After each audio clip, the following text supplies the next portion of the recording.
and welcome to the legislative breakfast at the East Side here at April 24th. Welcome, thank you all for coming. As you can clearly see, I am not Bill. Bill had asked for the day off today. He had some personal issues, so I'm here taking his place for today.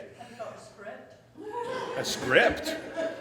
A script? What's a script? I don't know. But we'd like to thank NEK-TV for coming with their awesome system. They're now simulcasting on Facebook, which is going to be pretty amazing. I'd like to also thank the East Side for the amazing food. I do not have a sponsor to thank today. We've had sponsors. So unfortunately for you, that means you got to get out some money and throw it in the basket. We ask $5 a person today for their food to help compensate them.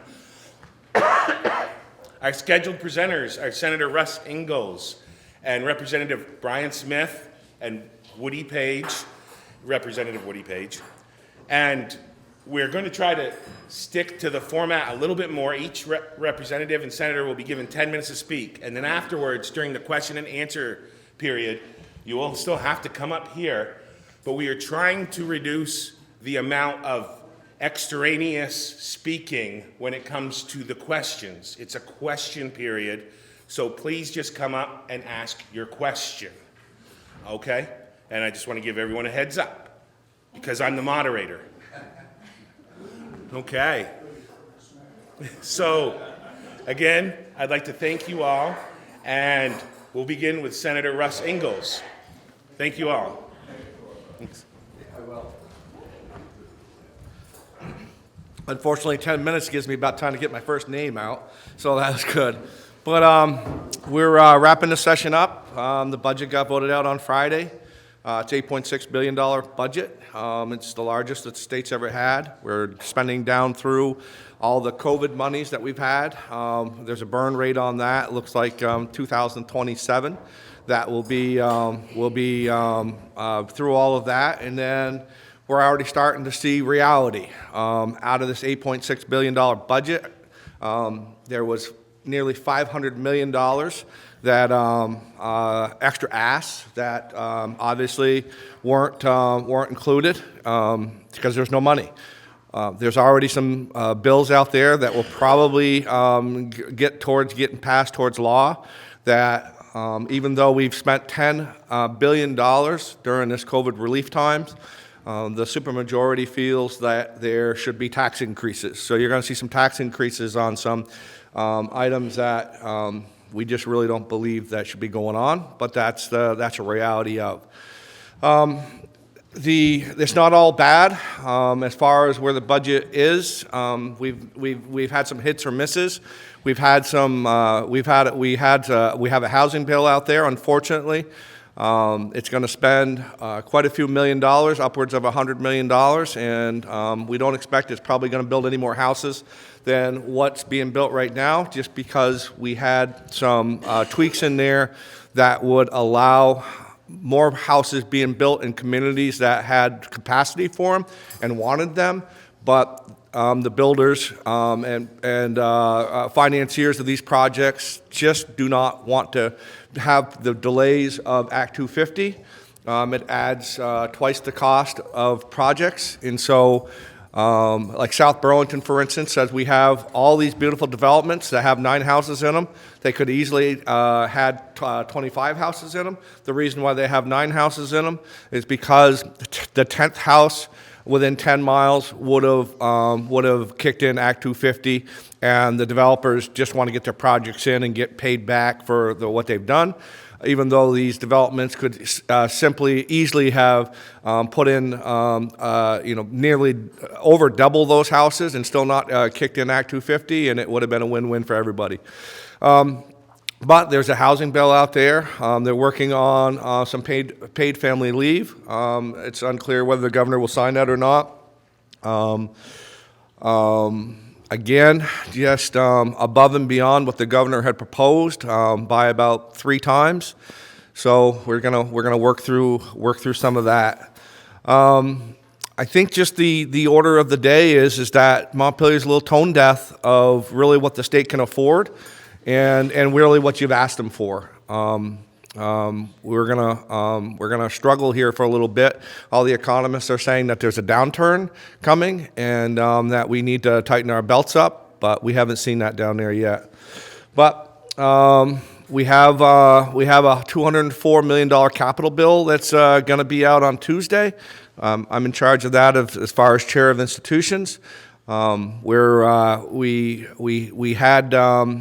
had quite a bit of our monies taken from the House, but we've clawed it back, and a lot of that monies that we clawed back are for projects that are going to help clean water.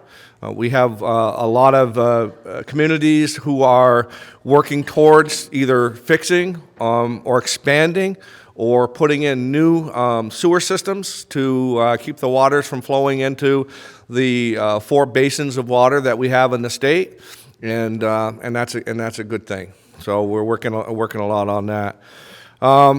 It's a battle down there right now. It really is. It's a battle down there to balance to what the Vermonters really want versus what they're told that they want. And I, for one, will be happy in a couple of weeks when we adjourn and catch our breaths a little bit and just kind of live with what we have going on down there. But I really want to say a couple things about our communities and the areas that we represent. First of all, I feel strongly that you're very well represented. The people in the kingdom, the representatives, and the other senator, my seatmate, we fight hard for what's important to our rural communities. I really just want to believe, and I know because I'm down there every day, that had we not had such great representation, we would have been left further behind. And I'm happy to go to battle with these guys every day, and happy with the results that we've produced. We got the best at what we could get in the times that we're in. I also want to comment on the amount of feedback that we get from the community. It's so important. I wish other parts of the state would understand that. That without hearing your voice, sometimes representatives and senators are making decisions based on just a few people that they're hearing from, because and they, that's what they're hearing, and so that's how they're persuaded to vote. When it's probably not the voice that needs to be heard. So our community does a great job of reaching out and telling people. Telling us how they feel and what's important to them, and I will commend you on that. We've had a few bills, the S5 bill in particular. You've told us that you can't afford higher heating costs and the expensive upgrades that are going to be required to be there, and you guys have made it loud and clear that that's probably not what you want in the kingdom or around the state. And it's funny because we really think that we're in a supermajority around the state. And probably Republicans will never be in full control in the State House for quite a time. But I was on a radio show in Colchester the other day. Usually it's a half-hour show, and they ask all the same questions of what I'm talking about, and we broke the phone line. So we had so many phone calls coming in, and people were saying things like, "Are you artificial intelligence? Because we just don't have politicians talking like what you talk about." And and that show's usually a half hour. They asked me to stay on for an extra hour, and we had a lot of great people calling in and feeling relieved that there are people in Montpelier, like our delegation of folks that you send down there, that know how to talk normal, I would say, normal to what is normal for us. So I will just say this one last thing and give the floor up.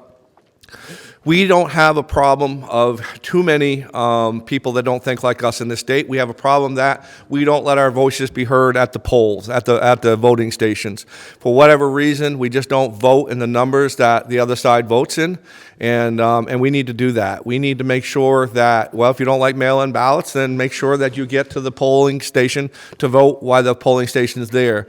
Our voting numbers are horrendous compared to other parts of the state. And we don't have enough people not to have every vote counted and every voice heard. So I would, moving forward, on May 27th, I'm going to speak to the young Republicans in Barrie. And my message to them is, I'm going to ask them a question, and I'm going to ask them, how do you think that you can impact change the best way?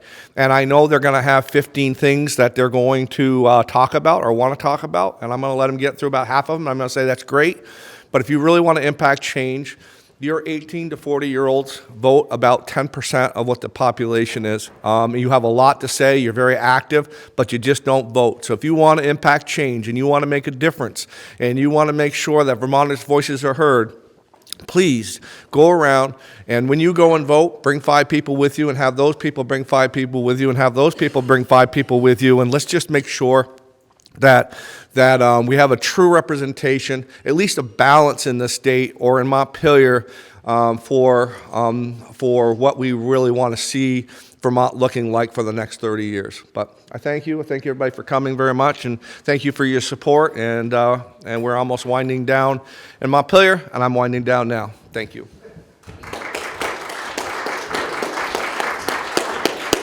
Thank you, Senator Ingalls. And now Representative Woody Page.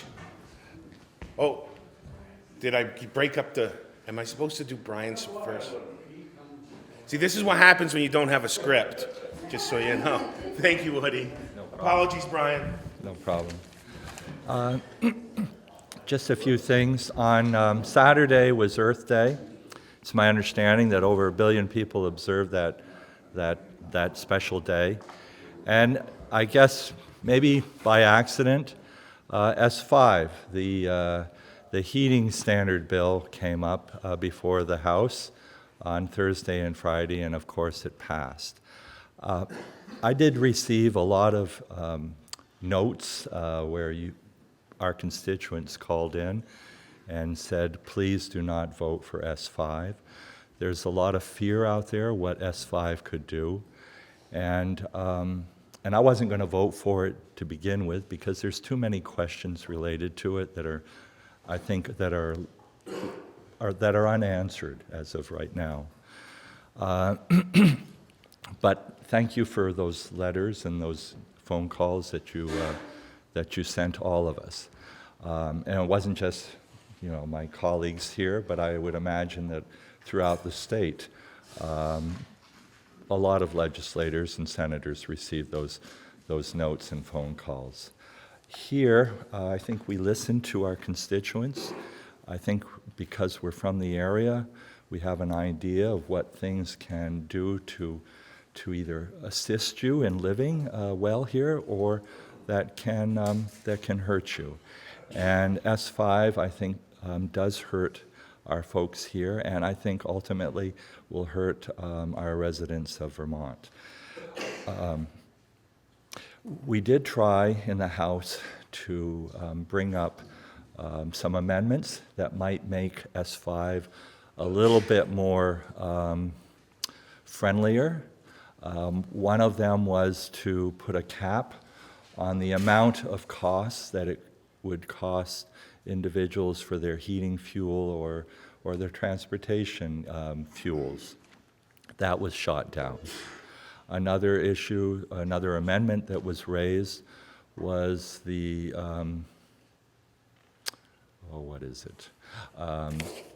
the ability for anyone to sue the state for the state not reaching its energy goals that have been set forward for it. Here again, that was shut down. It was not accepted. So ultimately, the bill passed out of the House something like 33, 34 to 101. It'll go to the governor's office, and I'm sure he's going to veto it, but we will not. Maybe I'm wrong. I hope I am, but I don't believe we have enough votes to sustain the governor's veto. So it will move on. Some other issues related to S5 I thought I would raise with you is that the Joint Fiscal Office estimates that the bill will have a $1.725 million fiscal impact on the general fund for fiscal year 2024. Out of those funds, $825,000 will go to the Public Utility Commission to pay for 3 new full-time employees, consultants, per diems for members of the 2 advisory groups, marketing and public outreach, and translation services. And here's another concern that a lot of us had, was you're putting the cart before the horse. You should have all these things planned before we ever institute this bill. The other amount of money was $900,000 for the Department of Public Service to, here again, pay for 3 new full-time employees, consultants, and funding to complete the potential study and economic modeling. The Clean Heat Standard creates heat credits. Many of those credits I don't understand, and I don't think our legislature understands how they're going to work, or even Mr. Bellavance could probably talk about the credits, but I don't even think your industry understands how that's going to eventually work. The Global Warming Solutions Act requirements would offer $6.4 billion in net benefits. This is supposedly the impact on Vermont's economy. It would offer $6.4 billion in net benefits by 2050 compared to business as usual, and there is suspected that there'll be additional costs and investments which will be required to reduce emissions as required in the Global Warming Solutions Act. And here again, if you look at the 50 states plus Puerto Rico, Vermont has the lowest emission rate in our country and in Puerto Rico.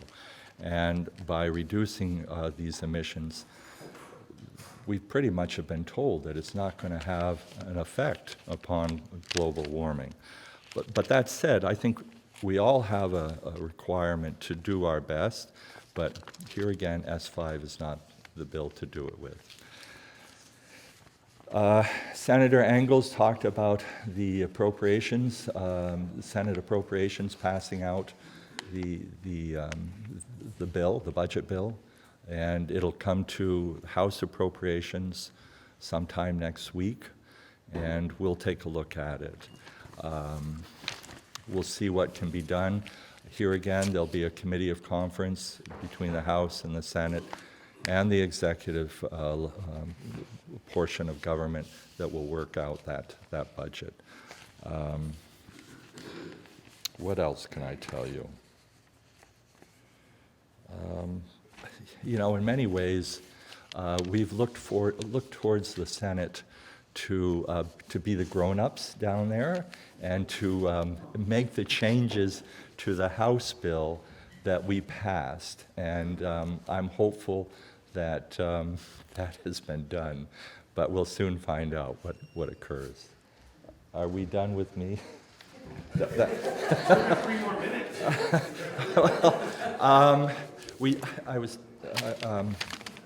I was telling Wendy that we do have a bill that's coming up next week. I think it's a good bill.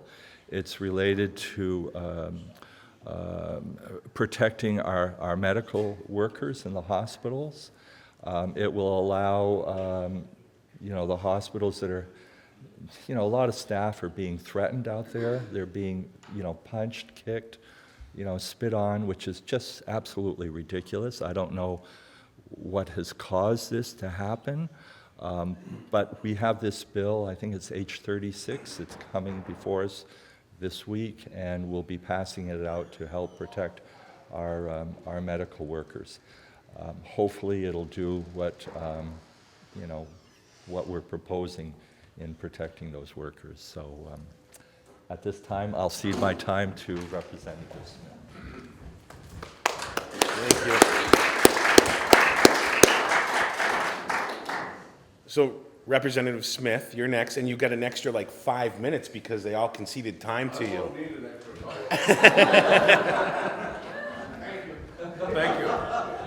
Thank you. Woody, Representative Page pretty much said everything right in a nutshell, what S5 is all about. I stood up in the General Assembly last week, and I told them it was the worst piece of legislation I've seen in 7 years. No one understands it. It's 60 or 65 pages long, and there are attorneys that don't know what it's talking about. So if that tells you anything, they usually know, but just ask them. H48 came to our Environment and Energy Committee last week. Stevens came down and spoke. And I was discussing it with Amy Sheldon, and she likes the concept of it.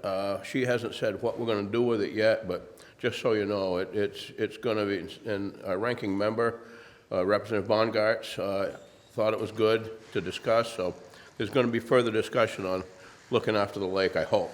You know, it's kind of like cross your fingers, but we listened to a lot of testimony on S5, this Unaffordable Clean Heat Act, or whatever they want to call it. The Director of Public Service, I asked him what are the chances are, with the workforce that we have, we need probably another 4,000 work people to be able to accomplish what S5 is mandating or requiring or requesting. And I asked him if it was possible to get, he said, I don't think so. I said, would you use the word impossible? And he said, absolutely impossible. So we need to hire 4,000 people that we don't have in order to get this done. And there are 20,600 mobile homes in the state of Vermont that probably are going to get nothing out of this. Heat pumps don't work. We had testimony from, Fred's Energy sent Dennis Percy down. Dennis was here a couple weeks ago, and he explained it to everything, but there's a big problem with that, and I can't understand why, when it left third reading in the House, it was 98 to 46, and there's 38 in our caucus. So we got a few votes, but I don't know where we're going to be able to find 5 more to sustain this. We're probably going to need more than that. But let me see, Jim Harrison is a representative from Chittenden, not Chittenden County, the little tiny town of Chittenden, had called for an amendment capping, let me back up a little bit. Julie Moore explained, Secretary of Natural Resources, that she's anticipating 70 cents a gallon more going to be added to heating fuel. Now, I think that's probably a low number myself, but Jim Harrison suggested that we cap it at 20 cents a gallon so that we could at least go back to our constituents and feel halfway decent about not sticking it to them. And that was shot down, 101 to 43. 43 yes, 101 no on that. And I can't understand why someone can't stand up for their constituents. Maybe they're looking for a full-time job. I don't know. We'll see about that coming up. And the goals of S5 are just completely unachievable or unaccomplishable. We've been looking at Senate Bill S100. It was sent over to our Environment and Energy Committee from House Housing, General Housing. And it's all about housing. There's millions and millions of dollars. I think Russell mentioned $100 million in the housing that left that committee. I don't know why Environment and Energy is working on housing. There are some zoning issues in it, and that's a 60-page bill also. And I have suggested, and I've spoken with our chair about splitting the bill. The representative of Craftsbury approached me and suggested that we do not split that bill, which leads me to believe that we probably better. So anyway, we'll see. The first part of the bill, I ran the bill by our zoning administrator in Derby, and Bob Kelly seemed to think the first part of it was good. It's not going to hurt hurt the town too much or at all. Let me see what else.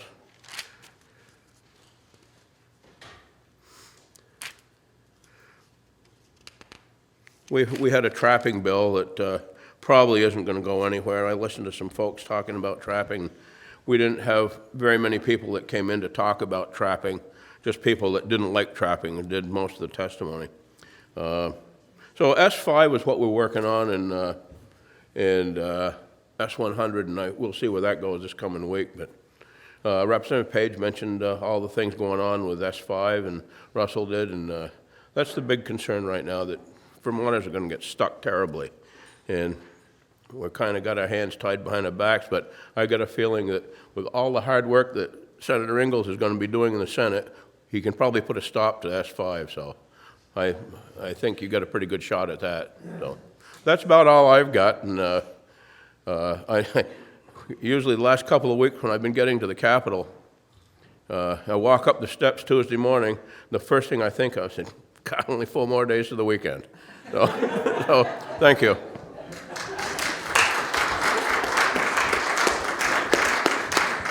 So we're now about ready to begin a question and answer session, but before we begin, I also would like to thank the members of the media that are here today, and also a reminder that our next legislative breakfast on May 15th at 7:30 here will be sponsored by the hospital, but also Bill Davies has told me that that's going to be his last legislative breakfast. Yes, so we will miss him, but I wanted you to please get the word out to other people, because we might have a little something for him, but please don't tell him, okay?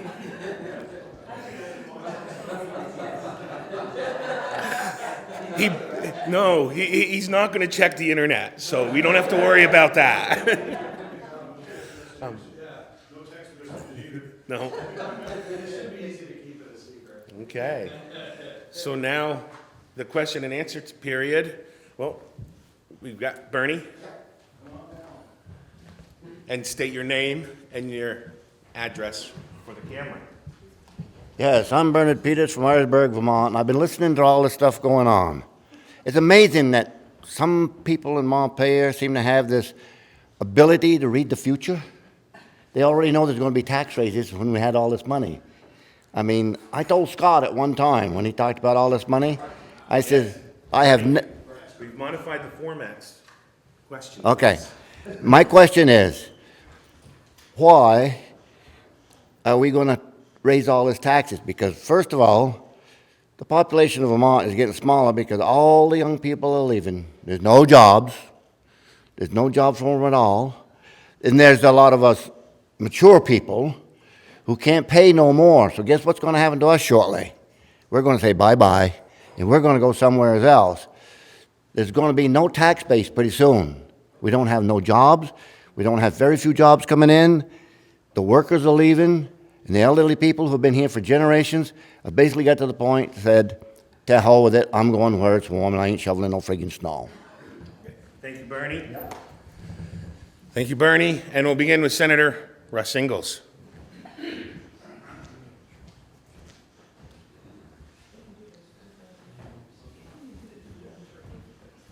Thank you, Bernie. You're exactly right. You hit all the points. The governor had a budget out there that accomplished everything that the supermajority wanted, but it just wasn't grand enough. But it didn't raise taxes. It didn't overspend. A lot of it was voluntary. A lot of it was the people that we were trying to save really asked for, but we just had all this money, and they just thought that we had to spend it and spend some more and spend some more and spend some more. So your taxes are going up. There's no ifs, ands, or buts about it. They are, and there's no need for it. But I agree. We have to. The party's over as far as spending massive amounts of money. We've spent $10 billion. That's great. It was for transformational changes, 75% of it. But we can't afford to raise taxes in this state. We just can't. And for all the reasons, Bernie, that you said, you hit it right on the head. Thank you. Representative Smith.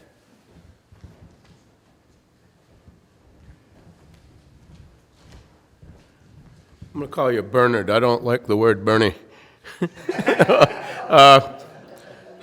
Real simple answer to what your question is. Get everybody in this room to call 5 people, tell them to go and vote. You got to vote. If you don't vote, don't complain. So. Representative Page.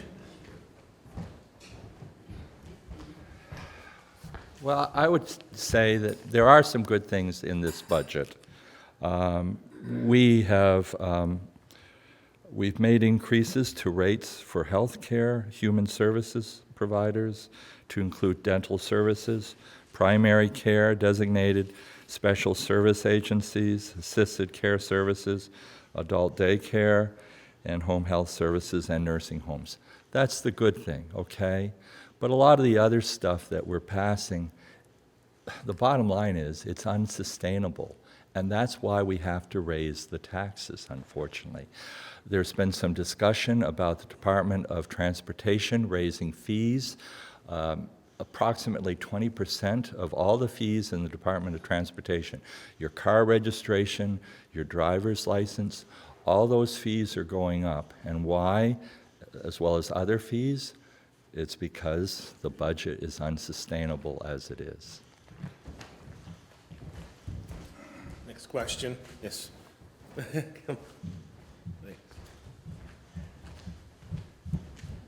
Good morning. My name's Beth Barnes, Mayor of Newport. I hear a recurring theme here, and it actually is a great segue into my question. When I won as mayor, people even said it was by a landslide. I had to giggle at that because less than 600 people out of a population of 4,440 people came out to vote. My question to the people who said, I would have voted for you, but I don't vote, was, well, why don't you vote? The resounding answer was, I don't want to be called for jury duty. So could any of the legislators give me an answer that I can give to these people who say they are not voting because they don't want to be called to do their civic duty? Thank you. Senator Ingalls.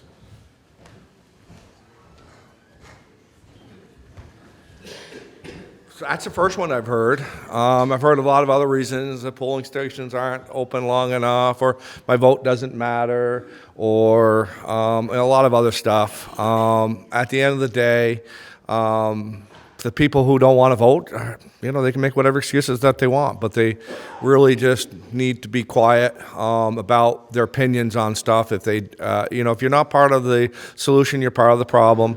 If you don't like what's going on, you have the ability to change it. And there's a lot of people throughout the world. I guess my answer to your question, Beth, would be this. There's a lot of people, the majority of the people across the world don't have a chance to vote. They don't. They just don't have a chance to vote. And if that's what the society that you want to live in, then that's a society that you're in.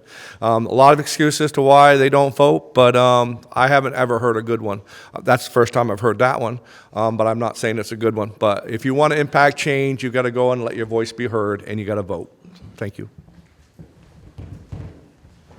Representative Smith.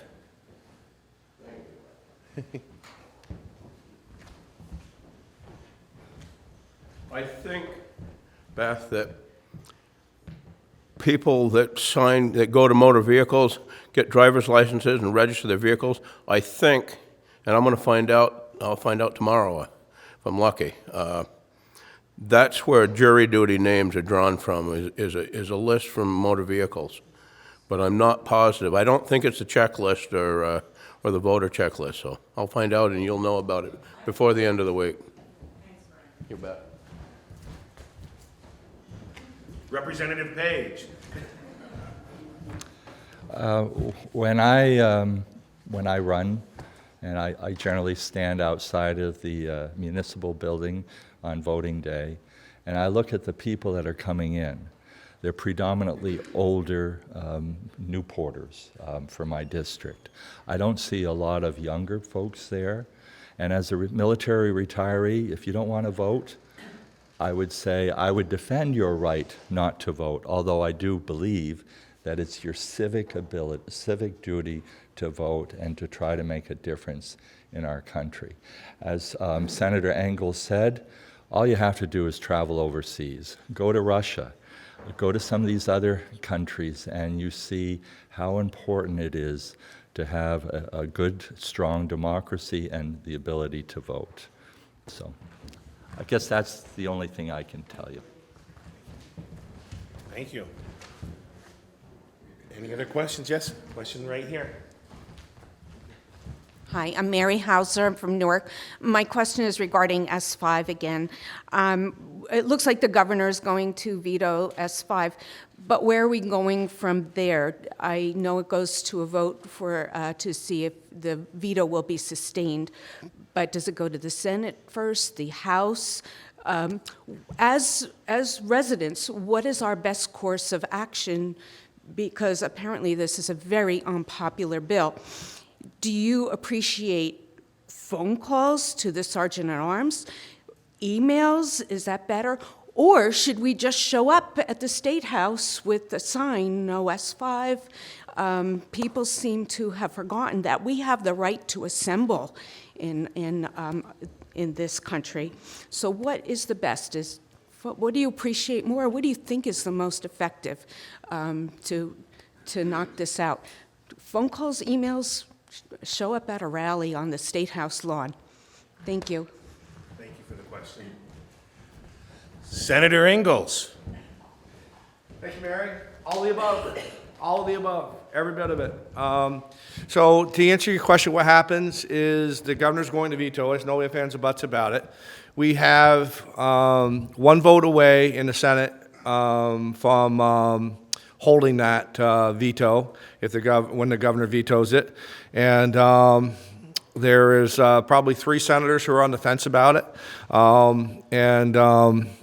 I'd be happy to supply those names to you if you'd like. But all the above, I mean, just to hear from you in any way, shape, or form that you can, and just don't stop. You guys have done a good job with that. But what happens with S5? Here's what's supposed to happen with S5. It's supposed to, if it passes, if it stays and it passes, here's what's supposed to happen.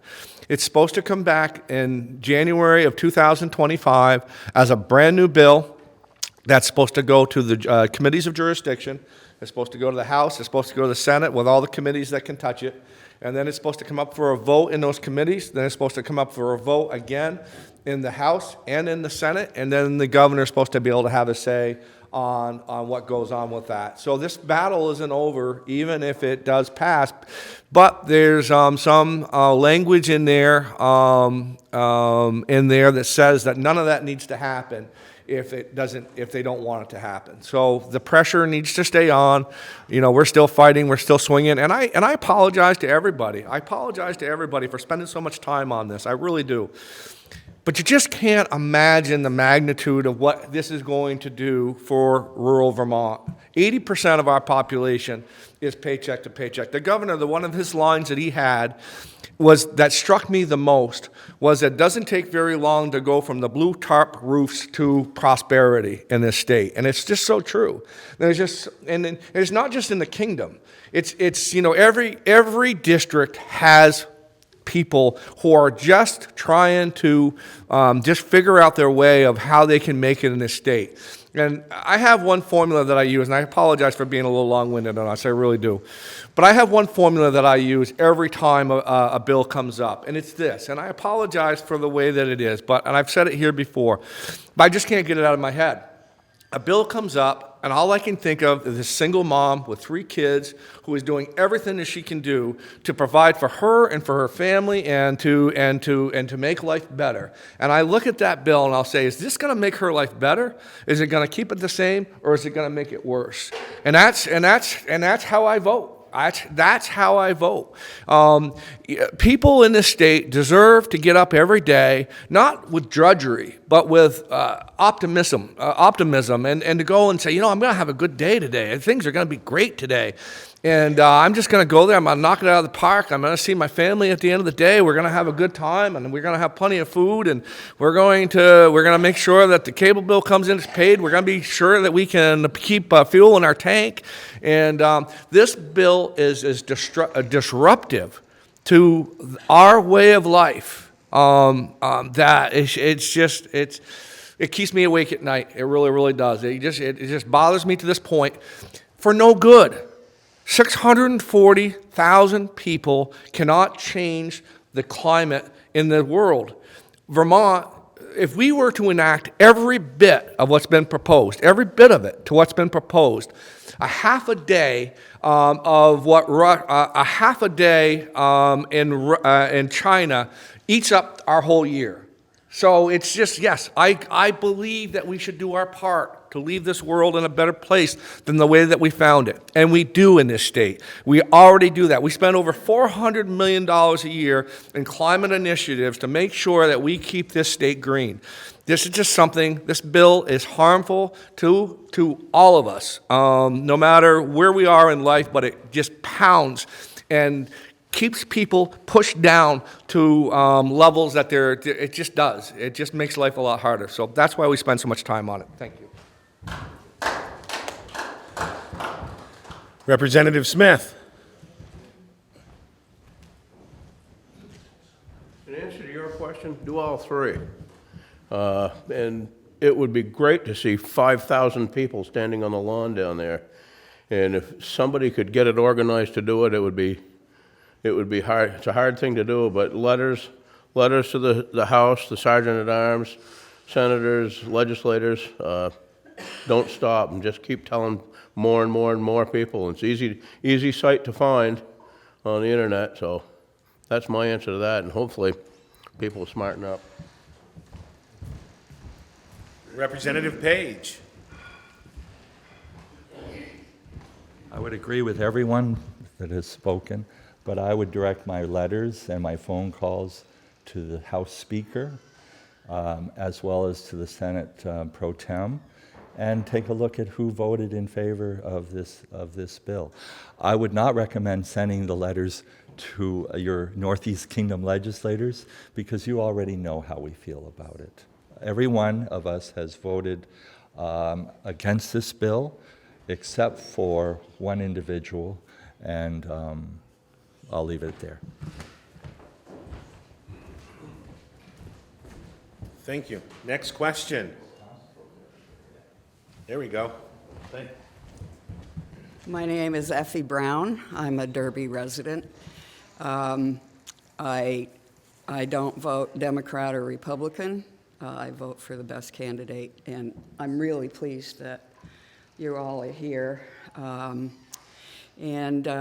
question is, there seems to be some misinformation that's floating around about our lake and the landfill that towers over it. My question is, where is the misinformation coming from? I had a senator get in my face at the last meeting and tell me 99% of what I am saying and Dump is saying is not true. So I was accused of being a liar. It's the integrity of the group Dump that I stand here. I have a few pages here of data. It comes right from News VT, and if you'd like to look at it, you're welcome. A well-informed person is probably better to speak on who's telling the truth.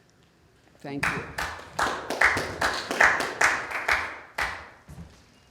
Senator Ingalls.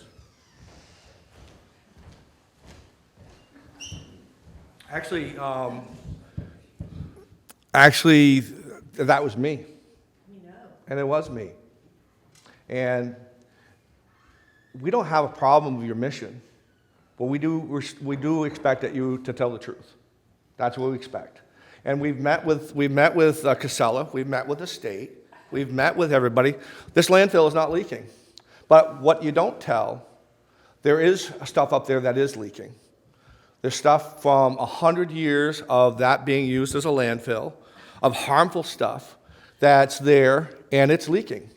And one of the things that I was very disappointed with your group is that you folks put some actions on there to keep the landfill from actually cleaning up PCBs that are leaking, not from their site, but leaking from the other site that they're not even responsible for. And you created a situation where what you claim to be protective of actually has done damage. And that is PCBs leaking from the old landfill that this company has no business, no fault, nothing to do with, but yet they're there on our behalf and they're cleaning it up, which is very, very, very thankful. It's okay to be an advocate. It really is okay to be an advocate. And we respect that, and we want you to be an advocate. But there's a story about the little boy who cried wolf, over and over and over and over again. And if you're going to tell the story, you've got to tell the story. And it needs to be accurate. And I spent a lot of time chasing down a lot of what you folks are talking about, only to find out that there are mistruths. And it isn't true of what you say about a lot of the stuff that you're saying about. It's not to say that I don't want you to be advocates for us, because we do. But if you want me to be involved, as you've asked me to do, all of you, several different times, when I chase something down, only to find out what you told me isn't true, then I get a little bit upset about that. So keep doing what you're doing. We appreciate it. But also recognize that the people that doing this, landfills are dirty. They're just, but it's a fact of life. We have one. We have one in our community. And I think that this Casella, I'm not an advocate for them, not at all. I want to make sure that they're doing a good job. I want to make sure they're doing what they're supposed to be doing. But they're a heck of a lot better than the people that were there before. And they are cleaning up problems that they didn't create and they didn't cause. But yet they're making sure that they're making sure that them harmful chemicals aren't going into this lake. And that's my part of it. It really, really is. And so if you want me to be an advocate for you, bring good information to me. Don't bring the half-truth. Bring the information to me that's accurate, and I'll do that. And I've seen that. I've seen the reports. I've been to A&R. I've talked to Julie Moore. I actually had a meeting with Casella. I asked them point blank, is this landfill leaking? Is this landfill leaking? Is the landfill leaking? And the answer is no, it is not. And the pipe that you guys referenced, oh, it's leaking. It's not a pipe that comes from their landfill. It's a pipe to make sure that other waters around there does not infiltrate the landfill, or that they can monitor it. Well, no, I've been there. I've talked to A&R. I've talked to Julie Moore. I talked to them, and I've talked to them. And the information that you provide me isn't the information that the professionals have done. And I don't want to turn this into I just don't want to turn it into whatever it is. But you've said some things. I just want to respond. Thank you. Before I call the next representative, will members of the audience please refrain from interacting with the representatives? Let them speak, and then you will be allowed to ask a question after. Thank you. Representative Smith. I have nothing to add to that. Thank you. Representative Page. I will just say that your legislators have tried to do their best in keeping the lake clean. We submitted, I'm sorry. Your legislators from this area have tried to do their best in trying to keep and make sure that Memphremagog is clean. We submitted a bill H345 naming Lake Memphremagog a lake in crisis so that we could get more monies to help the lake.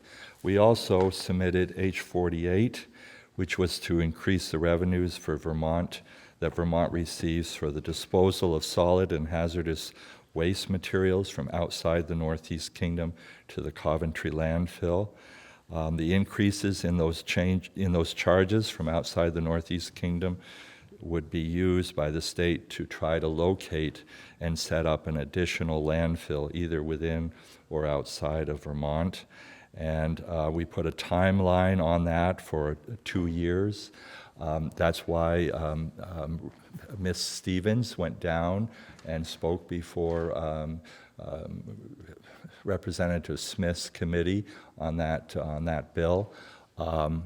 We'll see where some of these things go, but I mean, we are trying to help our lake and to do something about our landfill.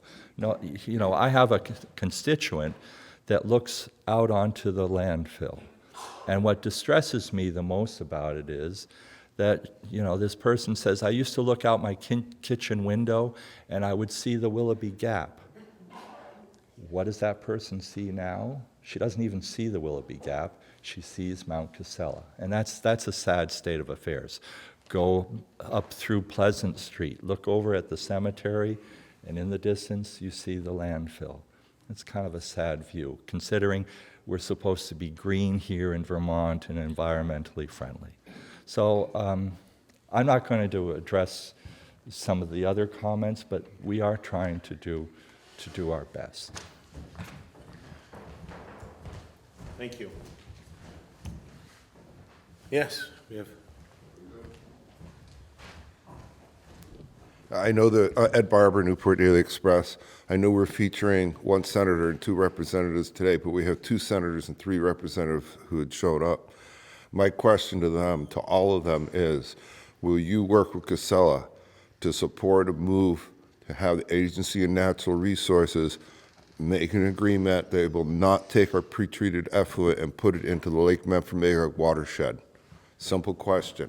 We don't have a choice. It's here. Do we have to put it into our watershed? Yes or no? We should go somewhere else. It's my question to the senators and representatives that are here. Will you support that move? Senator Ingalls. I have said to A&R, Julie Moore, who I'm in communication with now, and I'll be with later. I have said to the landfill, I've said to anybody that wants, I've said to the governor, I've said to everybody, that anything that is treated out of that landfill will not come into this lake. It will not like what it has before. Right now, it's going to Plattsburgh, and it's going to Montpelier. And the reason why they want to build a facility up there to pre-treat these chemicals, this effluent that's coming out of the landfill, is that these places that are taking this are asking for that. They said, if you still want to take our stuff, we want it treated. We want it treated more. We want it more. We actually want it treated before. We want the PCBs out of there. We want these things out of there. So as long as I'm living or breathing and doing anything, I will make sure that anything that comes out of there in a liquid form does not get dumped into this lake. And that's just the way it is. And that's what I've done, and that's what I'll do. Thank you. I'll finish with the scheduled reps and then give the other attendees opportunities to speak if they choose. Representative Smith? Apparently, there's $1 million that's going to be spent preparing this treatment plant here in Newport, or in Coventry. And getting the treatment is good, but I don't want to see this coming back into the lake. I don't care if it's coming out pure water. I don't want it back in the lake. I've said from the get-go that I think Casella is probably the most scrutinized, most inspected, well taken care of landfill, probably on this side of the Mississippi River. But that doesn't justify the fact that it's on the river, that it's built on a river. That's my big concern, and I would much rather see this plant being built in Montpelier or in Plattsburgh somewhere other than here, but it's going to get built here, and I think we have to live with it, just as long as it goes back into a truck and goes somewhere else. So that's about all I can add to that, and we're not going to stop it from being built. We can't. I wish we could, but we can't. Representative Page.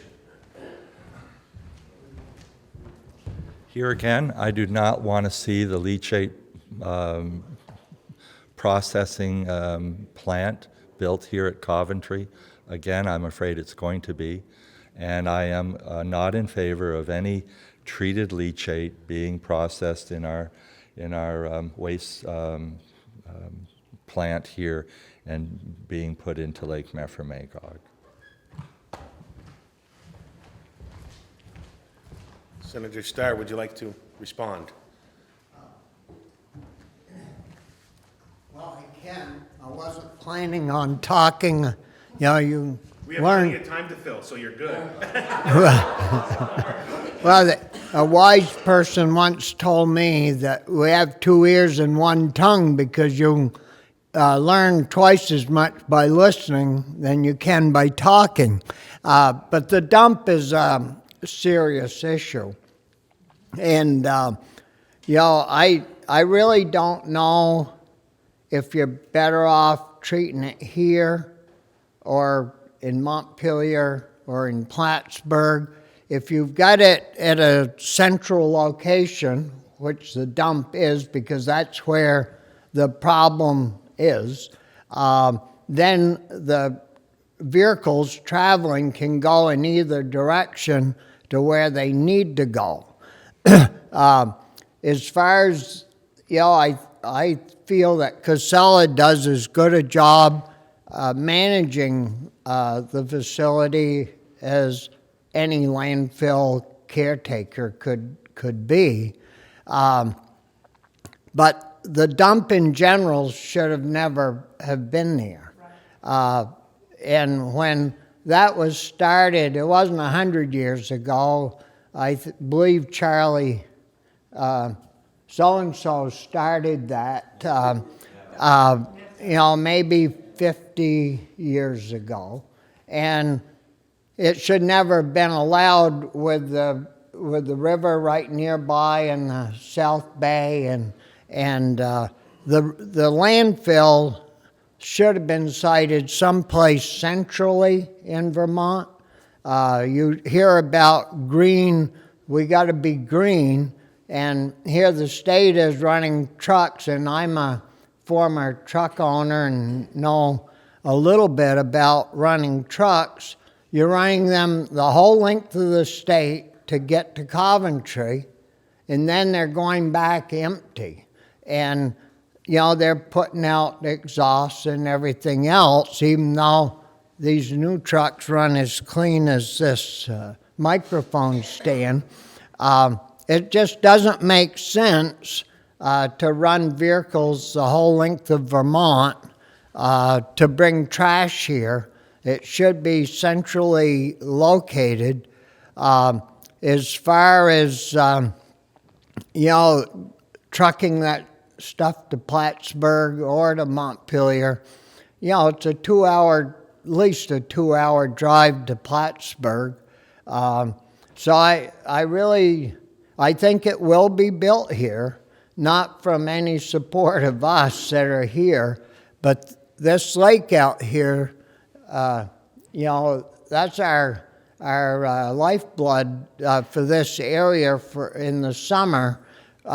Jay Peak will provide us jobs and things in the winter, but it's very important to keep our waters clean and safe, and our friends and neighbors north of us get their drinking water out of there.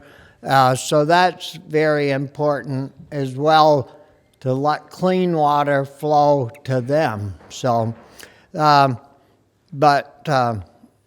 know, I think we've got another 20 years, but we should be planning someplace in the central part of the state, you know, where this would work well. You know, you think of easy places to get to in the middle. I think White River is it's a little bit south, but not that much. But you've got 89 that goes there. You've got 91 that goes there. So in that general area, you know, you could be centrally located. So, but we better get ready to put up with that for 20 years. But in the meantime, we should be developing a new spot. Representative Labor, would you like to answer his question? It's optional. 'Cause okay. Thank you.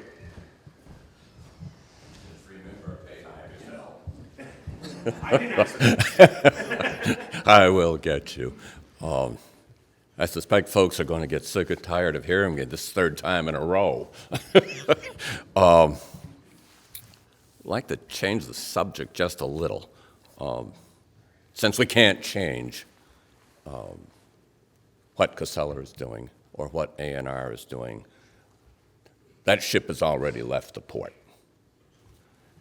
Can we change the future? Yes.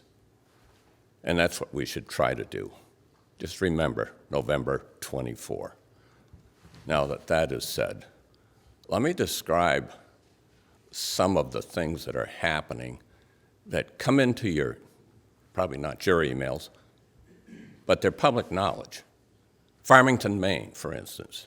I got an email yesterday from a television station in Maine about an individual who works for an HVAC company, and he's all into it. He's going green. He's going to get some mini split cold climate heat pumps for his house, which is only 1,400 square feet. That's not a big place. Then the wrinkle came. He has an oil burner. I'll just whip that tank right out of there. And I'll put in a pellet burner as a backup. Sounds reasonable, doesn't it? Same chimney, modern technology.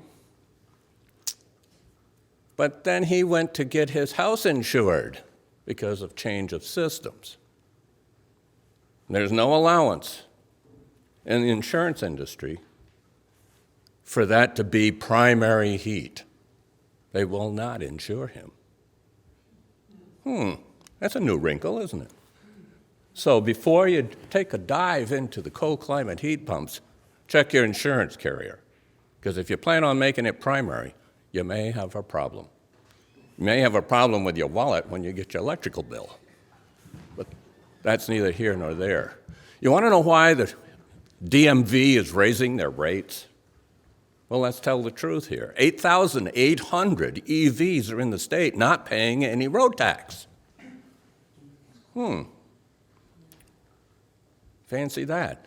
When they get to 15,000, they're thinking about introducing a bill to raise it based on mileage. Well, it's a pretty easy thing to do. Every year you get your vehicle inspected. There's a little computer that has your odometer on it. Next year you go in, the odometer reading is taken. Take one, subtract it from the other, you know the number of miles times 1.2 cents per mile. There's your road tax. Have a good day. Put it on your Vermont state tax form. I don't care how they collect it. No new bureaucracy is needed. It's already there. You know how far that bill went? Yeah, so it's pinned up on the wall. We have all these closed welcome centers. Now they have water. They have electricity. They have septic. But they have no building. Well, how's a tourist from away, I don't care which state, going to traverse Vermont, maybe stay here for a week or so, looking at our beautiful lakes and mountains? What do they want to charge? How many charging stations do we have that are easily accessible near an interstate? Not very many. So I got a bill sitting out there to introduce the third-tier charging stations, the quick ones, so they can generate the revenue, so that they, if they just use a little imagination, if you get somebody like mom and pop, Maple Fields, I don't care who, to put a little kiosk there with tourist info in it and 2 restrooms, camera manned. Not the inside of the restroom, but camera manned the place for the pumps, for the charging stations, and have a charge card on it. When you say, well, those are $65,000 units. Yes, they are. Why should Vermont pay for it? Let Velco, let GMP install them. You got the credit card reader, let them get 75% of the revenue, 25% come to the state, and now you've encouraged tourism. They may stay and stop longer. They know they can get home. They know they can get to the Maritimes or northern Maine. They don't find a charging station up there, not my problem. That's some of the stuff that's going on down there. Somebody asked me what was the best part of my week, and I said, getting up Tuesday morning, riding down with 2 of my colleagues to try to change the world for a better place, meaning Vermont. Well, that's true until you get to Friday, and you say, God, I can't wait to get the hell out of this zoo. Have a great day. Thank you. We do have time for one more brief question. Can I ask a second question? Briefly? Thank you. Mary Hauser from Newark. My question is on ranked choice voting. Please tell me what your thoughts are on ranked choice voting. I'm so sorry I forgot the number of the bill. Do you think that folks would be encouraged to come out and vote, or do you think they would be too confused over too many choices? Or do you think that would encourage people to come out and vote because they'd have a selection and maybe feel that they have more of a choice, that their candidate would have a chance to be voted in? And which way do you lean? Thank you. Senator Ingalls. I didn't support ranked choice voting. I think we have a hard enough problem right now just getting people just to go vote like we vote in the world. From what I understand, ranked choice voting was brought forward because the Democrats are a little concerned about the rate of what the progressives are coming into their rank and file, and so they saw this as a way to slow it down for whatever reason. We had the bill that was brought to the Senate floor, and the people that brought the bill forward couldn't even explain how it worked. I can't imagine how these town clerks who just do their best to just keep chaos from happening when folks are coming to vote, how they're going to sit there and try to explain on how this works. I think it's actually, of all things, I think we'll get less people to vote with ranked choice voting. At least in our district, I'm not in favor of it. Representative Smith.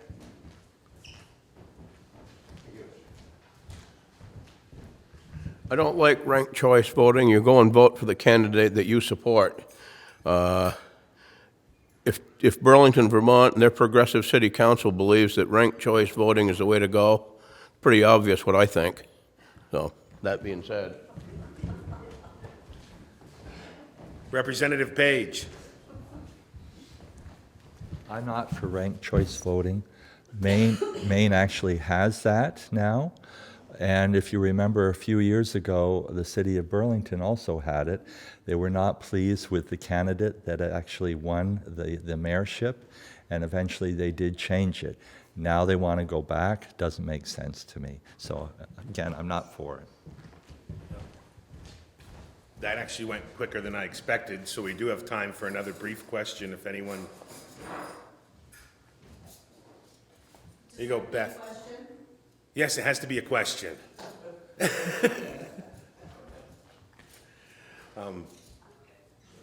Any other questions? Well, if not, our next legislative breakfast is going to be May 15th. It will be all the legislators. It will be sponsored by North Country Hospital. And I'd like to thank again the East Side for the great breakfast, the members of the media, NEK-TV, and of course, as always, all the legislators who are here and spoke. We thank you very much, and everyone who asked a question, and everyone for attending. So thank you all. Have a great day. Don't tell Bill we got done early, though.